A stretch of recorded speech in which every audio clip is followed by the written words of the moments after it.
6 है, जो बच्चे न्यू हैं उनको बता दें कि हम लोग 15 डे चैलेंज स्टार्ट किया हमने। Actually this is the day 6। इस 15 डे चैलेंज में आप लोगों का कंप्लीट सिलेबस खत्म होगा इन 15 डे ओनली, और उसमें हम लोग कोशिश करेंगे कि हर एक डे 2-3 चैप्टर या फिर एटलीस्ट एक चैप्टर इस ढंग से खत्म कर ले कि जहां से क्वेश्चंस बार बार रिपीट होने की संभावना है, डिपेंड कि हम लोग ने प्रीवियस 3 इयर्स का जो एनालिसिस किया है, जहां से टॉपिक क्वेश्चन पूछे जा रहे हैं, फिर जो मोस्ट इंपॉर्टेंट टॉपिक्स है उसको हम लोग जरूर करेंगे। तो आज डे 6 के वीडियो में हमारा जो पॉलिटिकल साइंस का चैप्टर होगा that is the regional aspiration and conflict. Regional aspiration and conflict, थोड़ा सा मैं इसका इंट्रोडक्शन दे देता हूँ, ध्यान से सुनना। आफ्टर इंडिपेंडेंस सबसे बड़ा चैलेंज था हमारे न्यू बॉर्न नेशन के सामने, that was the integration of territory. ठीक है, इंटीग्रेशन, हमारा जो देश था ना, country was divided into multiple princely states and British Indian states. तो सबसे बड़ा प्रॉब्लम था कि इनका इंटीग्रेशन कैसे किया जाए। तो इंटीग्रेशन के लिए हमने इंस्ट्रूमेंट ऑफ एक्सेशन साइन करवाना स्टार्ट किया, जिसमें बहुत बड़ा रोल प्ले किया पटेल साहब ने। उसके बारे में हमने पिछले क्लास में चर्चा भी करी है। जूनागढ़, हैदराबाद और मणिपुर एंड जम्मू कश्मीर के सामने क्या क्या प्रॉब्लम है, इस पर भी हमने चर्चा करी है। आज हम लोग चर्चा करेंगे इस क्लास में कि जो रीजनल एस्पिरेशंस हैं, इंटीग्रेशन तो हो गया, बट क्या हम लोग इंटीग्रेशन के चक्कर में, क्या नेशनलिज्म के चक्कर में, हाइपर नेशनलिज्म के चक्कर में क्या हमने रीजनल एस्पिरेशन को दबा दिया, या फिर रीजनल एस्पिरेशन के चक्कर में हमने नेशनलिज्म पर कंप्रोमाइज कर लिया।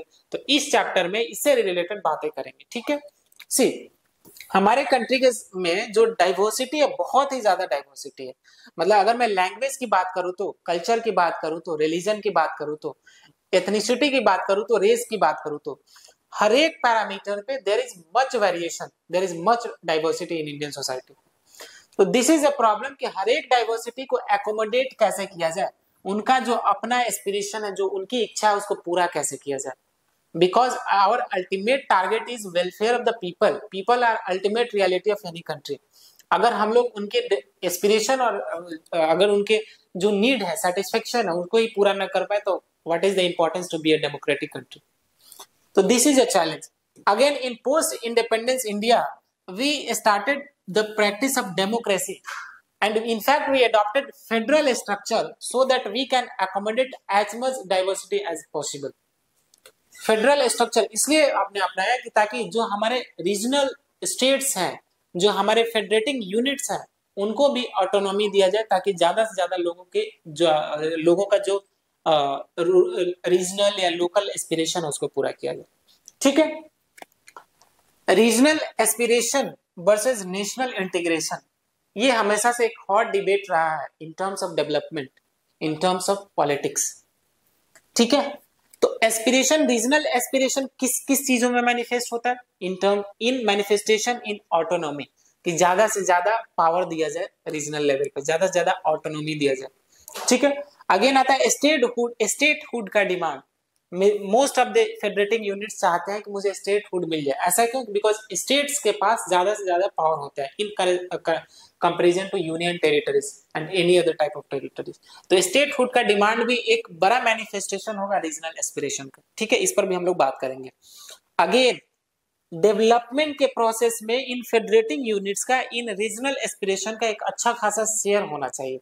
मतलब उनका जो आवाज है उसको भी ड्यू लाइक रिस्पेक्ट मिलना चाहिए। तो these are the kind of some aspiration जो ग्रेजुअली, जैसे हमारा इंडिपेंडेंस तो मिल गया, कॉन्स्टिट्यूशन भी आ गया, but in the initial decade ये मैनिफेस्ट होना स्टार्ट होगा। तो इस पर्टिकुलर चैप्टर में हम लोग इसी के सराउंड सारी बातें करेंगे। Is it clear? चलो नेक्स्ट जो हमारा है meaning of regionalism. Most of you are already aware, but regionalism को एक डिफाइन करने की कोशिश करते हैं। This is the loyalty, this is loyalty to a particular region, एक पर्टिकुलर प्लेस के लिए loyalty, rather than country as a whole. ऐसा नहीं कि मैं, जैसे अगर मैं बात करूं, एक example, there is a student, वो बिहार को ज्यादा मतलब ज्यादा like he has ethnocentric, he has like love to his place. तो इसके तुलना में, देश के तुलना में, अगर किसी पर्टिकुलर प्लेस पर इनसाइड ए कंट्री ज्यादा अगर उस पर लॉयल्टी, या फिर उसके लिए लाइक होता है ना कि मर जाएंगे मिट जाएंगे काइंड ऑफ वो वाली, तो that is the feeling of regionalism. क्या बात समझ में? बिल्कुल सिंपल भाषा में। तो इसमें क्या रीजनलिज्म किस किस तरीके से फॉर्म में मैनिफेस्ट होता है? तो one is demand for autonomy with in the state या फिर विद इन द कंट्री। ठीक है, हमारे कंट्री के अंदर ही अलग अलग ऑटोनोमस रीजन बनाने की मांग, this is also a manifestation of regionalism. ठीक है, डिमांड फॉर सेपरेट स्टेटहुड, मतलब एक बड़ा सा स्टेट है, उसको उसमें से छोटा टुकड़ा तोड़कर एक नया स्टेट बनाया जाए, ये भी रीजनलिज्म का मैनिफेस्टेशन होगा। ठीक है, फिर कुछ सेसेशनिस्ट मूवमेंट चलेंगे कि इंडिया से बाहर टूट के चले जाए। ठीक है, तो ये भी रीजनलिज्म का भी एक मैनिफेस्टेशन है। तो ये हमारे देश के सामने अब चैलेंज कैसे है और इसको रिजॉल्व कैसे करेंगे उसके बारे में बातें करते हैं। चलो, one of this regional aspiration जो एक प्रॉब्लम क्रिएट हुआ that is the Punjab crisis. Punjab crisis से ही रिलेटेड है खालिस्तान मूवमेंट, तो इस पर हम लोग देखो चर्चा करते हैं। बैकग्राउंड थोड़ा सा देख लेते हैं कि पंजाब क्राइसिस स्टार्ट कैसे हुआ, ठीक है, खालिस्तान का डिमांड कैसे होने लगा, थोड़ा सा बैकग्राउंड देखने की कोशिश करते हैं। पंजाब में there was a movement called Punjabi Suba movement. 1950s और 60s के डिकेड में पंजाब में एक मूवमेंट चलेगा that is Punjabi Suba movement. ये पंजाबी सूबा मूवमेंट है क्या, तो demand for a separate statehood for Punjabi speaking people. जो लोग पंजाबी बोलते हैं उनके लिए एक सेपरेट स्टेटहुड मिले, वो एक मूवमेंट के तौर पर देखने को मिलेगा that is Punjabi Suba movement and it will be laid down by Akali Dal. Akali Dal इसको लीड करेगा। ठीक है, इन 1966 इसी मूवमेंट के तौर पर Punjab as a state create हुआ। तो दिस इज इंपॉर्टेंट, 1966 में पंजाब एज ए स्टेट। ठीक है, चलो, one of the important incident regarding Punjab crisis is Anandpur Sahib resolution. Anandpur Sahib resolution है क्या, देखो एक तो डेट इंपॉर्टेंट है कि 1973 आनंदपुर साहिब रिजोल्यूशन पास हुआ। कौन पास करेगा, अकाली दल ही पास करेगा, बिकॉज अकाली दल पंजाबी सूबा मूवमेंट और पंजाब के डिमांड में सबसे अग्रणी है, सबसे आगे खड़ा है। ठीक है, इस रिजोल्यूशन से, आनंदपुर साहिब रिजोल्यूशन से Punjab will demand more autonomy, कि ज्यादा से ज्यादा मैक्स टू मैक्स पावर दिया जाए। ठीक है, और ये जो डिमांड था ना, this was not only political, it was religious also, because Sikhism की बात की जाएगी, सिखिज्म को प्रायोरिटी देने की बात की जाएगी। तो this Anandpur Sahib resolution will talks about more autonomy in terms of religion, in terms of politics. ठीक है, 1973 ईयर। चलो, next is rise of militancy इन पंजाब।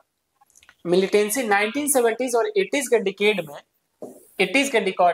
में सिख मिलिटेंसी स्टार्ट हुआ फॉर खालिस्तान के लिए। खालिस्तान है क्या, तो खालिस्तान जो एक सेपरेट स्टेटहुड बनाने की बात की जाएगी, सेपरेट नेशन बनाने की बात की जाएगी इंडिया से तोड़कर। इनफैक्ट जो पाकिस्तान, जो लाइक ये पंजाब वाला रीजन है जो इंडिया और पाकिस्तान दोनों के बीच में है, तो इसी के बीच से कार्व आउट करके ये लोग बोलेंगे कि मुझे एक सेपरेट नेशन चाहिए। तो दिस इज द, इसका डिमांड जो होगा ये सिख मिलिटेंसी रखेंगे इसको। ठीक है, नेक्स्ट इज कि एक इंपॉर्टेंट पर्सनालिटी है general Singh Bhindranwale, whatever you pronounce. तो ये बहुत बड़ा रोल प्ले करेंगे खालिस्तान के डिमांड में। ठीक है, he is like a Sikh militant. ये ग्रेजुअली क्या करेंगे, जब ये मूवमेंट बड़ा होने लगेगा, जब खालिस्तान का डिमांड, जब ये देश के सामने प्रॉब्लम क्रिएट होगा, तब ये अपना रिफ्यूजी लेंगे गोल्डन टेम्पल में, अमृतसर में जो गोल्डन टेम्पल है उसमें। तो अब इंडियन आर्मी कैसे रिस्पॉन्स करेगी, तो एक ऑपरेशन चलाया जाएगा जिसको बोलते हैं operation blue star. Indira Gandhi was the prime minister. It will happen in 1984। 1984 में ऑपरेशन ब्लू स्टार चलेगा। इसमें क्या होगा, जो सिख मिलिटेंट्स गोल्डन टेम्पल में छुपकर बैठे हैं, जिसमें से मैंने एक नाम भी बताया था जर्नैल सिंह का, वो इंडियन आर्मी गोल्डन टेम्पल में एंटर करेगा और इन मिलिटेंट्स को रिमूव करेगा, कुछ लोगों को मारा भी जाएगा। ठीक है, ये स्टोरी इतना जान लेना। ठीक है, led to massive outrage in Sikh community, और सिख कम्युनिटी में भर भर के गुस्सा पैदा हुआ towards the central government, towards the Indira Gandhi government. तो इसका मैनिफेस्टेशन देखने को मिलेगा कि Sikh bodyguards of Indira Gandhi will assassinate him, her, उनके सिख बॉडीगार्ड उनको मार देंगे इन 1984 इटसेल्फ। जब ये इंसिडेंट होगा तो एंटी सिख राइट्स मूवमेंट चलेगा देश में, दिल्ली, पार्टिकुलरली इन दिल्ली, जहां पे ये देखने को मिलता है some historian interpret is like a genocide of Sikhs. तो एंटी सिख राइट्स स्टार्ट होगा जिसमें बहुत like it is a national riot. ऐसे दिल्ली रीजन में बहुत ज्यादा देखने को मिलेगा और अदर सिटीज में भी एंटी सिख मूवमेंट चलेगा, बिकॉज कि ये इंदिरा गांधी का असोसिनेशन हो गया बाय हर सिख बॉडी का। ठीक है, चलो what is next? Next stage is Assam. Assam में भी जो रीजनल एस्पिरेशन है, जो internal respiration, sorry not respiration, internal like aspiration है, उसका मैनिफेस्टेशन होगा। ध्यान से सुनना।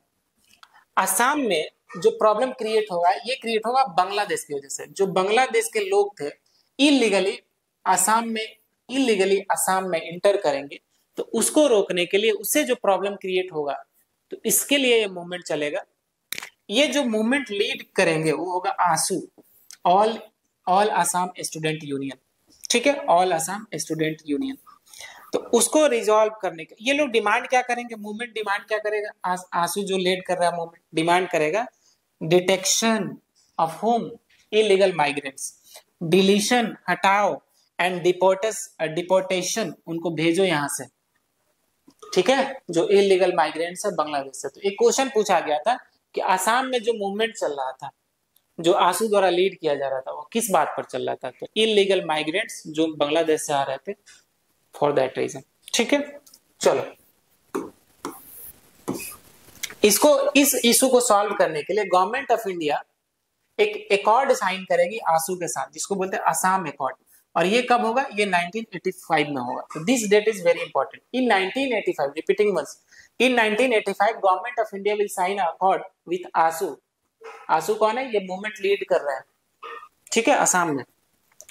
इस अकॉर्ड में क्या क्या प्रॉमिस करेगा गवर्नमेंट ऑफ इंडिया कि yes I will deport illegal migrants, जो आप लोगों का बड़ा इशू है।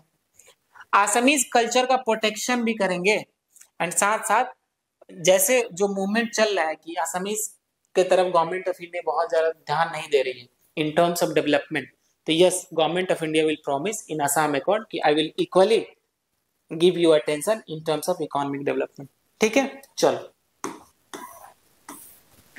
Next is Bodo movement. Again Assam के अंदर ही जो बोडो पीपल हैं वो डिमांड करेंगे सेपरेट स्टेटहुड का। ठीक है, सेपरेट स्टेट ऑफ बोडोलैंड। तो उसके लिए क्या किया जाएगा? गवर्नमेंट ऑफ इंडिया एक काउंसिल बनाएगा, बोडोलैंड टेरिटोरियल काउंसिल। जो बोडो स्पीकिंग पीपल, जो बोडोलैंड है, उसके डेवलपमेंट के लिए बोडोलैंड टेरिटोरियल काउंसिल बनाया जाएगा। ठीक है, क्यों? क्योंकि जो बोडो पीपल है वो डिमांड कर रहे हैं कि मुझे आसाम से हटकर एक नया स्टेट बनाना। तो उनके बातों को ध्यान रखने के लिए, उनके डेवलपमेंट वाली बातें के लिए बोडोलैंड टेरिटोरियल काउंसिल बना दिया गया। ठीक है, चलो next is Gorkhaland movement. Gorkhaland क्या है? ध्यान से सुनना। जो नेपाली स्पीकिंग पीपल हैं वो डिमांड करेंगे कि मुझे जो वेस्ट बंगाल वाला रीजन है दार्जिलिंग, उसके आसपास, कि मुझे कार्व आउट करके एक नया स्टेट बनाना है। ठीक है, गोरखालैंड मूवमेंट उस पर चलेगा। ये कौन चलाएगा? गोरखालैंड GNLF। ठीक है, गोरखा ऐसे कुछ नेशनल लिबरेशन फ्रंट ऐसे कुछ होता है, देख लेना। बट गोरखालैंड जो मूवमेंट होगा, ये demand for separate nation, separate state for Nepali speaking people. ठीक है, in Darjeeling area in the West Bengal. मैंने बोला ये वेस्ट बंगाल में दार्जिलिंग एरिया से काउंट। इसका रिजल्ट क्या होगा? तो दार्जिलिंग गोरखा हिल का फॉर्मेशन होगा। दार्जिलिंग गोरखा हिल ये काम क्या करेगा? तो ये जो गोरखालैंड्स का, गोरखा पीपल का जो डिमांड था सेपरेट स्टेट क्यों बनाना चाहता है? बिकॉज दे वांट कि उनकी जो एस्पिरेशन है उसको फुलफिल किया जाए, उनको ज्यादा पावर दिया जाए। तो उनको उनकी एस्पिरेशन को पूरा करने के लिए हम लोग बना देंगे दार्जिलिंग गोरखा हिल। ठीक है, जो उनके बातों का सम्मान करेगा और गवर्नमेंट ऑफ इंडिया तक पहुंचाएगा, और जो गवर्नमेंट ऑफ इंडिया का पॉलिसी होगा वो एक बार उसको ऑब्जर्व भी करेगा for the Gorkha people. But this issue will not result. ठीक है, 1988 में गोरखा हिल बन गया, Darjeeling Gorkha hill, but this issue is still unresolved, partially unresolved है।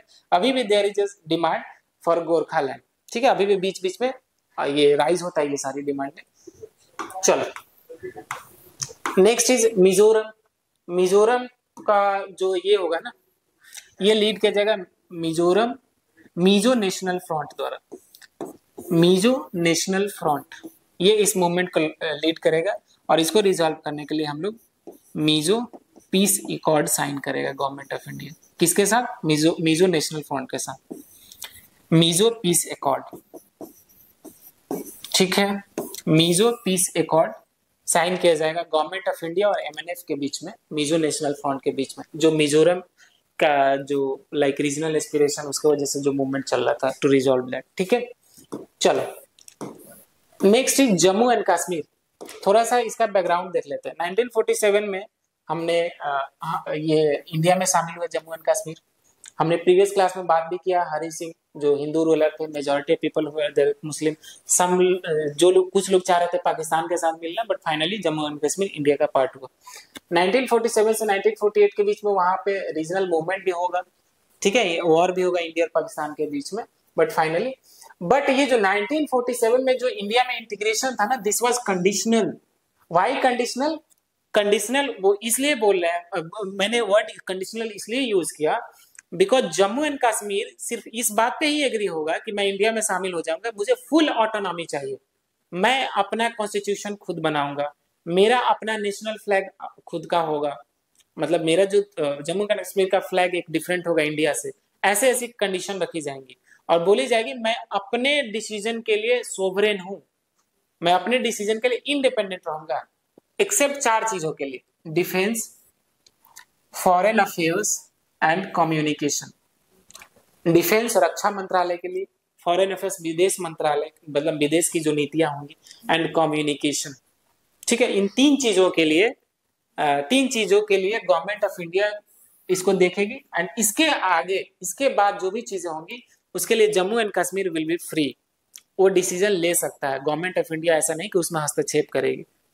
इनको आर्टिकल 370 जो है हमारे कॉन्स्टिट्यूशन में एक इंसर्ट किया गया जिससे जम्मू एंड कश्मीर को स्पेशल स्टेटस भी मिला। अब आर्टिकल 370 से ही रिलेटेड है आर्टिकल 35A। आर्टिकल 35A आपको मैं होमवर्क दे रहा हूं, कमेंट में बताना है क्या है। चलो इश्यूज क्या है ध्यान से सुनना। 1953 में क्या होगा, जम्मू एंड कश्मीर का जो स्टेट लेजिस्लेटिव असेंबली होगा, जम्मू एंड कश्मीर में स्टेट जैसे विधानसभा होता है ना, तो जम्मू कश्मीर का जो विधानसभा होगा 1953 में इसको डिसॉल्व किया जाएगा और जो शेख अब्दुल्ला होंगे उनको अरेस्ट कर लिया जाएगा। Sheikh Abdullah is a prominent personality as far as history of Jammu Kashmir is concern. ठीक है, शेख अब्दुल्ला को अरेस्ट कर लिया गया 1953 में। ये एक इंपॉर्टेंट इंसिडेंस है जहां से क्वेश्चन पूछे जाने की संभावना है। फिर rise of separatist and militant group, yes 1980s onwards, late 1980s onwards separatist group active हो जाएंगे, मिलिटेंट्स एक्टिव हो जाएंगे। इनफैक्ट अभी भी तो जम्मू एंड कश्मीर का सिचुएशन मोर और less like separatist and militants group वहां देखने को मिलते हैं। क्रॉस बॉर्डर टेररिज्म जो पाकिस्तान द्वारा जो सपोर्टेड होगा, क्रॉस बॉर्डर टेररिज्म, ये सभी इंसिडेंट देखने को मिलेगा। ठीक है, तो their ultimate target in terms of regional aspiration is autonomy, statehood, separation, sovereignty. इन सब चीजों को सेंटर में रख के चैप्टर को पढ़ने की कोशिश करो, देखो चीजें पिक्चर माइंड में कैसे क्लियर होगी।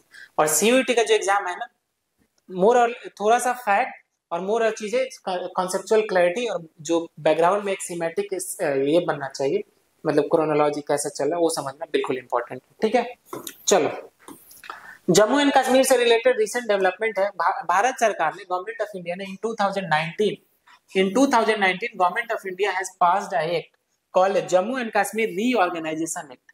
इसके तहत क्या किया गया कि जो जम्मू एंड कश्मीर को स्पेशल स्टेटस मिला है, जो कि एक सेपरेट आर्टिकल में ही मेंशन है, आर्टिकल 370 एंड आर्टिकल 35A, उसको एबॉलिश कर दिया गया। बोला गया कि Jammu Kashmir is no special status, उसके पास नहीं है, Jammu Kashmir is integral part. जो कंडीशन था ना वो कंडीशन खत्म हो गया। जो 3 चीजें थी ना, डिफेंस, फॉरेन अफेयर्स, है ना, उन सब चीजों को छोड़कर जो उसके मतलब इन तीनों चीज पर ही गवर्नमेंट ऑफ इंडिया का ये हक था, government of India can take decision. But जो ऑटोनॉमी था, सोवरेनिटी था, जो फ्रीडम था जम्मू एंड कश्मीर को, अब वो इंटीग्रेट मतलब कर लिया गया इंडिया के साथ इस एक्ट के थ्रू। ठीक है, इसी एक्ट के साथ क्या किया गया, जम्मू एंड कश्मीर को 2 अलग अलग यूनियन टेरिटरी में बांट दिया गया। एक union territory Jammu and Kashmir, मतलब ये स्टेट नहीं है, एंड 1 टेरिटरी इज लद्दाख। ठीक है, जम्मू एंड कश्मीर एक ऐसा यूनियन टेरिटरी है जिसके पास लेजिस्लेटिव असेंबली है।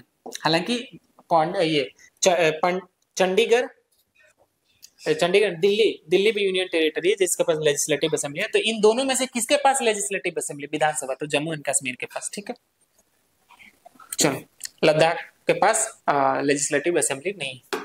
फिर हम लोग बात करते हैं, तो हमने ये देखा कि जो रीजनल एस्पिरेशन था उनका एकोमोडेशन इंटीग्रेशन कैसे किया गया। तो why various accord, like Assam accord की बात की हमने, मीजो पीस एकॉर्ड की बात की हमने। तो वेरियस एकॉर्ड साइन करके गवर्नमेंट ऑफ इंडिया और उनके जो रीजनल रिप्रेजेंटेटिव थे, हमने इस रीजनल एस्पिरेशन से जो प्रॉब्लम क्रिएट हो रहा था उसको दबाने की कोशिश की। ये जो उनका प्रॉब्लम था उसको रिजॉल्व करने की कोशिश की। हालांकि अभी भी कुछ एरियाज में जो डिस्टर्बेंस है जो कंटिन्यूज है, government of India is eager to solve that problem. Some new states भी क्रिएट किए गए, जो डिमांड फॉर स्टेटहुड चल रहा था ना, जैसे 1966 में हमने देख लिया पंजाब वाला। इन 2001 एग्जांपल में दे रहा हूँ, एग्जांपल ये कि इन 2000 3 स्टेट बनाया गया, झारखंड बिहार से अलग होकर, उत्तराखंड यूपी से अलग होकर, एंड छत्तीसगढ़ जो कि मध्य प्रदेश से अलग होकर 2000 में ये 3 स्टेट क्रिएट किए गए। तो ये this example is very important, CUET में पूछा जा सकता है, तो इसको नोट डाउन करो। चलो अब हम ये जो चैप्टर हमारा है रीजनल एस्पिरेशन एंड कॉन्फ्लिक्ट, हमारा इतना ही इंपॉर्टेंट टॉपिक है जहां से क्वेश्चन पूछे जाने की संभावना है। अभी जो लास्ट मोमेंट चल रहा है उस पर फोकस ऑन 80-20 रूल। 80-20 रूल क्या है भाई साहब? 80-20 रूल का मतलब होता है कि हर एक टॉपिक में देयर इज 20% पार्ट जहां से 80% क्वेश्चन पूछे जाते हैं, तो आपको उन 20% पे ज्यादा फोकस करना है और लास्ट मोमेंट पे मॉक टेस्ट जरूर देना, मॉक टेस्ट जरूर देना। और मॉक टेस्ट कोशिश करना है कि मैं सीबीटी मोड में दे पाऊं। सीबीटी मोड में क्यों? बिकॉज आपका जो एग्जाम होगा सीबीटी मोड में ही होगा, और पेन एंड पेपर और सीबीटी में देयर इज मतलब मच डिफरेंस। तो आपको एग्जाम हॉल में परफॉर्मेंस के लिए कैपेबल बनना है, उसके लिए आपको सीबीटी मोड में टेस्ट देना होगा। ठीक है, डिस्क्रिप्शन में इंफॉर्मेशन है सीबीटी मोड में टेस्ट के लिए, वहां से आप जाकर एक्सेस कर सकते हैं इंफॉर्मेशन का। नेक्स्ट डे 7 के वीडियो में हम लोग जल्दी मिलते हैं। ठीक है, चलो।